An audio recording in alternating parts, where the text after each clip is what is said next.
All right. So welcome to week one of Code as full stack development with Python and Django. Right. So in this tutorial, I'm going to take you through Python and Django web development with Python and Django. All right. So when we say full stack web development, we are talking about someone who does the front end and the back end. Then you get to know about all of these in a jiffy. Right. So what is Python? Right? What is Python? Before we start anything, I just want to whet your appetite a little bit. But to do that, before I tell you what is Python, let me tell you a little bit about myself. So to do that, let me just show you my social media account, right? So you can find me on Facebook at Banakusi, right? You can follow me there. You can also learn more about me on LinkedIn, same Banakusi, and then also on Twitter, right? At Banakusi, right? Yeah, even actually, let me also introduce code S. Yeah, so Codes is also on Twitter like that, right? So you can find Codes here on Twitter at codesgh.org. I think it's the same for LinkedIn, um, on LinkedIn, and also, I mean, it has to be the same for for for Facebook, right? So you can actually find us on social media. Code S. Right. All right. So that's enough introduction about myself. So what is Python, right? And then the simple answer is the 100%. If you give this answer, is 100%. Python is a programming language. That is all you can get, right? That's the best thing. That's the best answer. Python is a programming language. So what is a programming language? Then you ask, right? So what is a programming language? Since we say Python is a programming language, what is a programming language, right? So a programming language, see that I've highlighted language here because it is just a language, allows a human to talk to the computer. It's that simple, right? For instance, if I can speak two languages, three, I can speak English, I can speak three, I can speak Ga, right? And because of that, I can talk to someone who can speak English directly, can talk to someone who can speak Ga, can talk to someone who can speak tree. However, if I meet someone who can speak only Ewe, I can talk to the person, right? Because of the language barrier. You see, the language, the language is the key thing here. It is a language. Just think of it as a language. Just think of it like, oh, okay, I want to talk to my computer, so I need to understand how the language that the computer speaks. Or I want to talk to someone, I need to understand the language they speak. So programming language is nothing more than a language, right? And it allows the human being, a normal human being just like you and I, to talk to the computer. So it is nothing fancy going on there. So if you think that programming is something weird, right? No, programming is nothing. It's just someone who is talking to the computer. That's all, right? And so, for instance, like I know I showed you these social media websites, right? Like Facebook, Twitter, LinkedIn. These things. When I open Facebook like this, the things that come here, those are like when I click here, you see this appeared here, and I can scroll down, right? And as I scroll, who told the computer that when I scroll down, I should scroll, right? It's a programmer who wrote code to tell the computer that when you scroll down, you should scroll, right? So when I click here, something will come, right? Something will happen. Someone has written code for this to happen, right? So what we are going to learn is also how to control the computer like that, right? Another thing I can show you is that, for instance, if I open my file explorer here, I can say, oh, I want to create a new folder, right? So when I say new folder, then I say folder one, right? And now the new folder is there. Why did it appear? You think it just appeared? No, someone wrote code for it to appear so that when you click on that and you enter the name and everything, it will appear, right? So things don't just happen. You have to write code for them to happen. So everything that is happening on the computer, someone has written code for it, right? And to be able to do that, you need what is called a programming language to be able to do that. For instance, when we look at this in the browser, you can easily see the programming language or the code that has been used to write that. Yeah.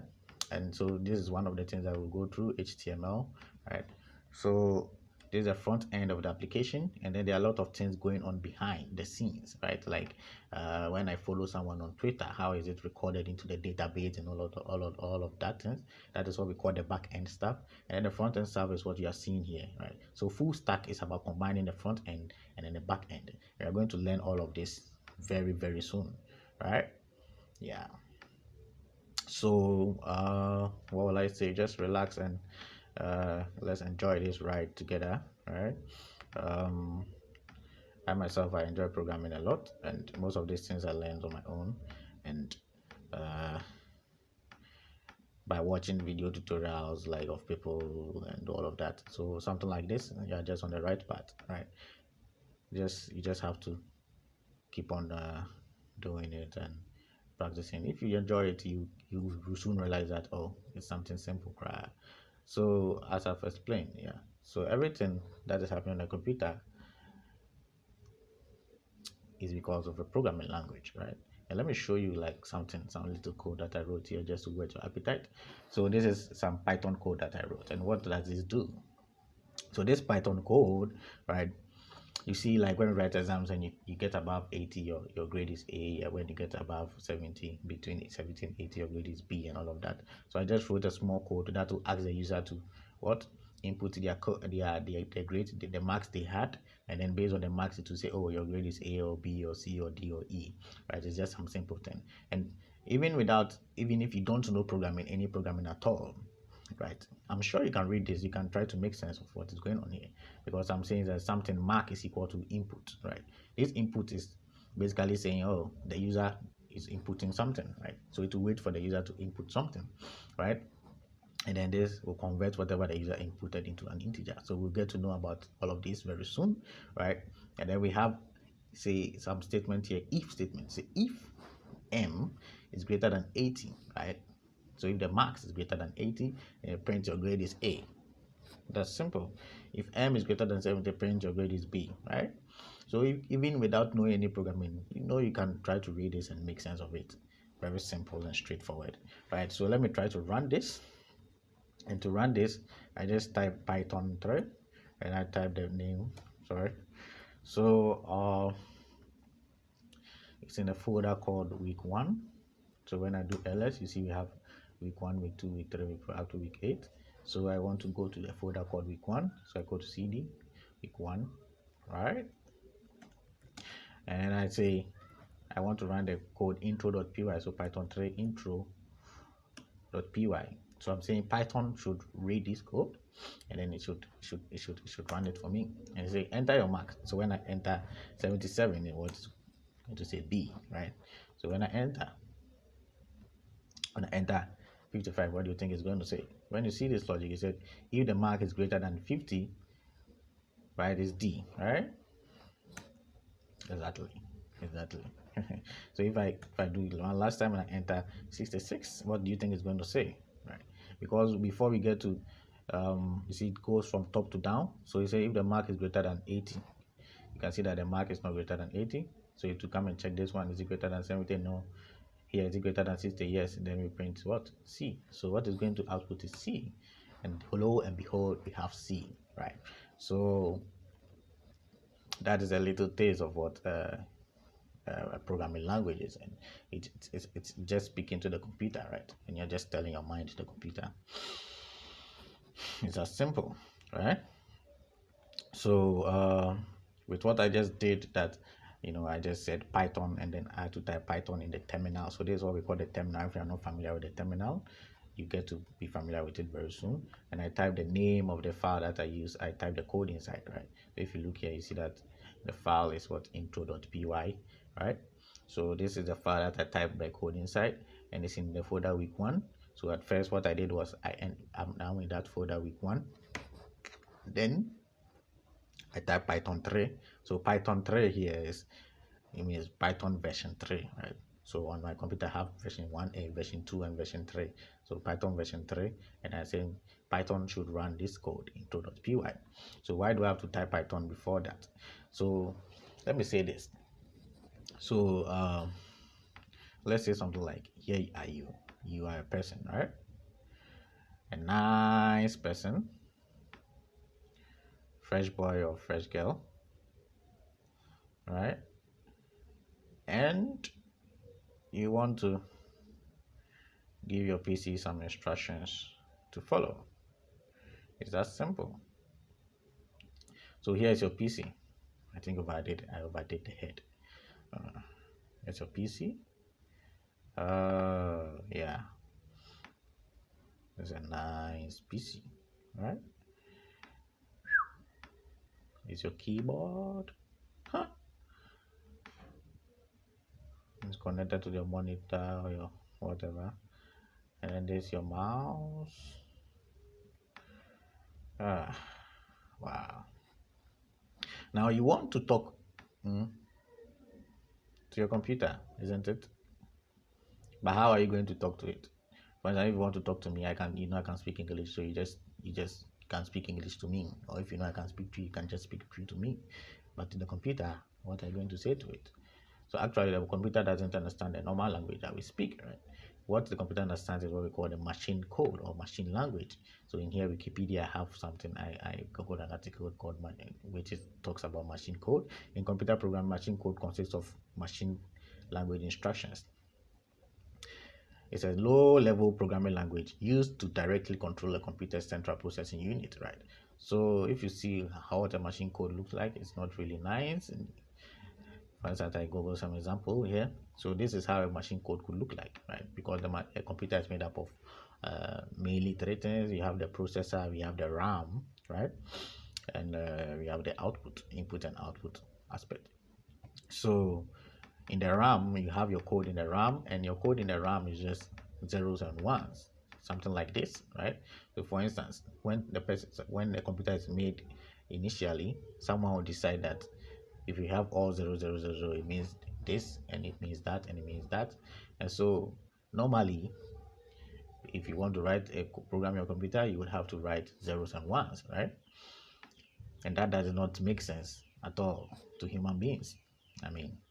So what Python does is it allows you to write your code in something that is close to English, right? Close to English. And it's not bad at all. It's as close as it can get. And then, so here's Python in the middle between you and your computer. And I'm going to call it PY. Right? So Mr. P or Mr. PY. Mr. PY, right? So we have our Mr. PY here. I'm calling Mr. Python. And on Mr. PY, you take whatever you have to say, right? And what you have to say is this file, right? So you see, I named it something.py. It's anything.py. It knows that, oh, okay, it's for me. And then it to convert it into machine code. So the zeros and ones, and then it will tell the computer, right? And then the computer would what? Would now execute whatever you're telling it to execute. Hooray.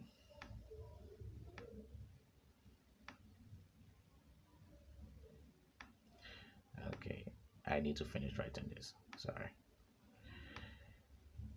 Hooray. Right? So that's what Python does, right? So it makes it very simple for normal human beings like you and I to also write code, right? So I think that's good enough for introduction. So what is the course outline for this course? So we are going to use a Python a programming language in addition to JavaScript, HTML, and CSS to build, first of all, web applications, right? So we are going to learn how to build web applications, right? And from there, we are going to learn how to build what? Desktop applications, right? But we are not going to build.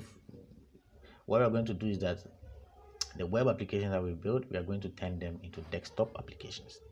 And this is very simple. And this is something I've done myself. And in fact, I've used it to build applications and I've sold it, right? I build web application, I convert it to desktop application, and I just sold it to people, right? So yeah, so if you know how to build web applications, you can also build desktop applications. It's that simple. It's that simple and short. And so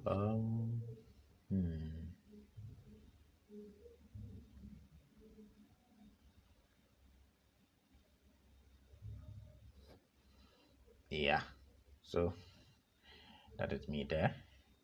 I think it feels weird that I'll be talking just into the sky or into the air, something like that.